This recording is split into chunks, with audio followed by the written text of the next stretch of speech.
السلام علیکم ورحمۃ اللہ وبرکاتہ۔ دوستوں، اللہ کی ذات سے امید ہے آپ سارے خوش و خرم ہوں گے۔ اللہ تعالیٰ آپ سب کو صحت تندرستی عطا فرمائے۔ اللہ تعالیٰ ہم سب کا خاتمہ ایمان وا فرمائے۔ آج ہم بات کریں گے اینل فشر کی، یعنی مقد کا پھٹ جانا، مقد کا بہت زیادہ درد کرنا، مقد سے خون کا آنا۔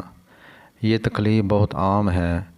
اس میں مقد کے اندر شگاف پڑ جاتا ہے، چیر آ جاتے ہیں، یا یوں کہہ لیں کہ مقد کٹی پھٹی ہو جاتی ہے۔ یہ تکلیف خواتین کو مردوں سے زیادہ ہوا کرتی ہے۔ اس کی وجوہات میں اگر پرانی قبض ہو تو اس کی وجہ سے یہ مسئلہ بن سکتا ہے، بواسیر کی وجہ سے یہ مسئلہ بن سکتا ہے، دوران حمل عام طور پر یہ مسئلہ زیادہ بن جاتا ہے، غیر فطری زندگی گزارنے کی وجہ سے یہ مسئلہ بن سکتا ہے، بہت زیادہ تیز مرچ مسالے غذائیں ہوٹلوں کے کھانے سے یہ مسئلہ بن سکتا ہے۔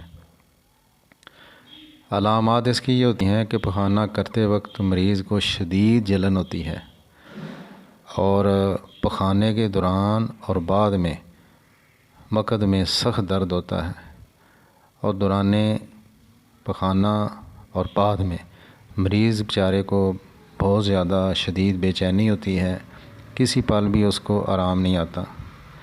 ہومیوپیتھک میں اس کا بہت ہی زبردست علاج ہے، اور بیرونی طور پر بھی کچھ چیز لگانی چاہیے، تو اس کے لیے میں ریکمینڈ کرتا ہوں خالص شہد اگر مل جائے تو وہ سب سے زیادہ بہترین چیز ہے۔ فوری طور پر جلن کو، درد کو آرام آ جائے گا۔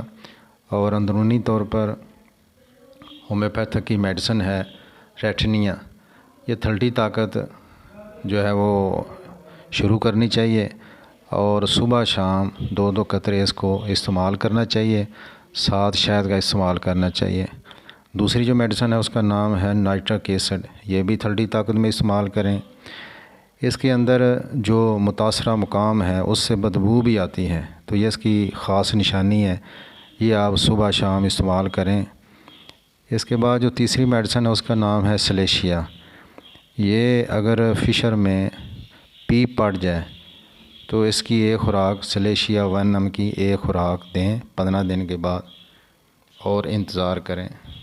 تیسری جو میڈیسن ہے اس کا نام ہے، چوتھی میڈیسن اس کا نام ہے گریفائٹس، یہ بھی تھلٹی طاقت میں استعمال کرنی ہے۔ اس کی علامت یہ ہے کہ اگر رطوبت جو ہے وہ گاڑھی شہد کی طرح ہو تو اس دوا کو ضرور استعمال کرنا چاہیے۔ اس کا بہت اچھا جو ہے رسپانس ملتا ہے، بہت اچھا رزلٹ آتا ہے۔ تو پرہیز میں آپ واک کریں، پانی زیادہ استعمال کریں، اور کھانے پینے کے اندر پرہیز کریں۔ انشاءاللہ پھر ملیں گے۔ السلام علیکم ورحمۃ اللہ وبرکاتہ۔